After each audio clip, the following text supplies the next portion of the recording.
इस क्वेश्चन में complex part ये है कि जो बॉडी फ्लोट कर रही है वो एक ऐसी बाउंड्री पे फ्लोट कर रही है जिसके ऊपर भी लिक्विड है और नीचे भी लिक्विड है।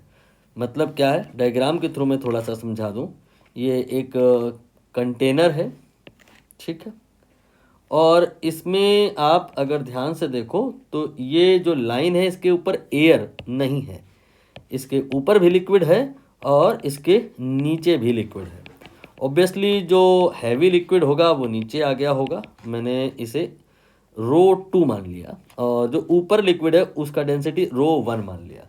जो आपका ऑब्जेक्ट फ्लोट कर रहा है वो यहाँ नहीं है, ये यहाँ नहीं है, ये इस जगह पर है, इसीलिए क्वेश्चन मुश्किल हो जा रहा है।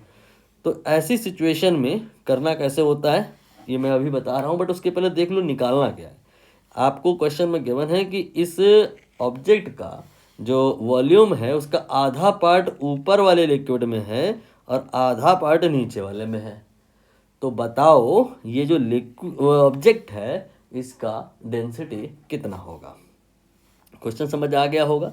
रो 1 और रो 2 की वैल्यूज क्वेश्चन में गिवन है, आपने बताना है इसका डेंसिटी कितना होगा। Solving approach very simple. Principal of flotation कहता है कि अगर कोई चीज़ फ्लोट कर रही है तो उस पर फोर्स बैलेंस होगा। कौन कौन सा फोर्स? कोई ऑब्जेक्ट जो अगर फ्लोट कर रहा है तो फ्लोट बाद में कर रहा है, पहले तो वो ऑब्जेक्ट है तो उस पर W बराबर mg लगेगा नीचे को। mg को ही कहा जाता है v रो जी। भाई m जो होता है, मास जो होता है वो वॉल्यूम इंटू डेंसिटी होता है, तो mg आप कह रहे हो इसका वेट होगा, m की जगह v इंटू रो रख दो। लेकिन यहाँ पर सावधान रहिएगा, v कौन सा रो कौन सा, ये बहुत जेन्युइन प्रश्न है। यहाँ पर v पूरा वॉल्यूम, रो इसी ऑब्जेक्ट का डेंसिटी, लिक्विड का डेंसिटी नहीं, ऊपर वाले या नीचे वाले लिक्विड का डेंसिटी नहीं। यहाँ जो आप लिख रहे हो फोर्स ड्यू टू ग्रेविटी, इसमें v here is total volume, rho here is density of solid and g you know. Now अब ये बॉडी ऐसा तो है नहीं कि ड्यू टू दिस फोर्स नीचे सिंक कर जा रही है या फ्री फॉल कर रही है, ये तो फ्लोट कर रही है, मतलब इसमें फोर्स बैलेंस होगा। तो और कौन सा फोर्स लग सकता है? जब कोई सॉलिड बॉडी किसी फ्लूइड में होती है तो ऊपर की डायरेक्शन में इसमें बायोंसी फोर्स लगता है। वो buoyancy force according to the principle of flotation must be equal to what? Must be equal to force due to gravity, then body will float.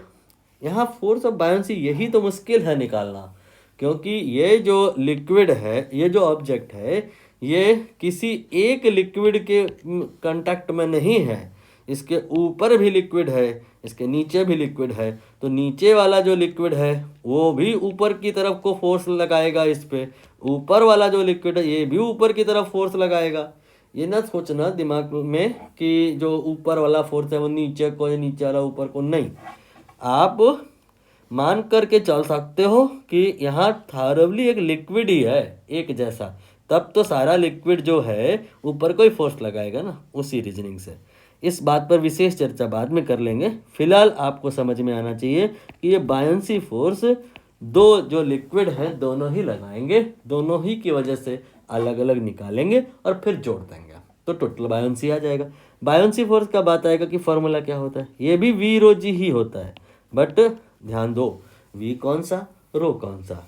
जब हम बायोंसी निकाल रहे होते हैं तो हम वॉल्यूम वो वाला लेते हैं जो डूबा हुआ होता है, डेंसिटी वो वाली लेते हैं जिस लिक्विड की वजह से बायोंसी लग रही है। मान लो हम निकालना चाहते हैं इस लिक्विड की वजह से बायोंसी, तो रो के स्थान पे रो 1 लेंगे और वॉल्यूम हम लेंगे ये वाला, ये वॉल्यूम हमने मान लिया v1। इस क्वेश्चन में ये v/2 है क्योंकि बोला है आधा आधा, आधा ऊपर आधा नीचे, बट हम एक जनरल फार्मूला बना रहे हैं इसलिए हम ऊपर वाले वॉल्यूम को v1 और नीचे वाले को v2 लिए ले रहे हैं।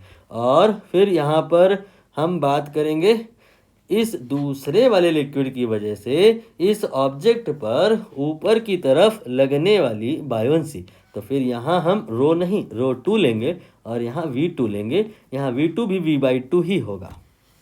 अब कुल buoyancy v1 rho 1 plus v2 rho 2 equal to V rho के बराबर आ जाएगा। आप सोच रहे होगे जी कहाँ गया, आप उसे लिख लो, वो कैंसिल हो जाएगा। अब यहाँ पर हम चाहे तो अगर समझ में नहीं आया है कहानी तो इसे याद कर लें, लेकिन अगर समझ में आ गया है तो ना याद करें, वैल्यू अब आगे पुट करनी होगी।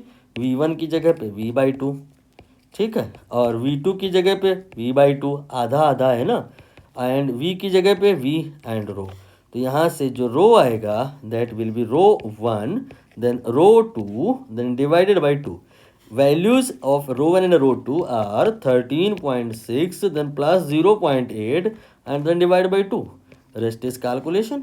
When you do that, ये 13.6 और 0.8, ये 14, आधा 7.2 के आसपास सी ऑप्शन यहाँ पर आ जाएगा।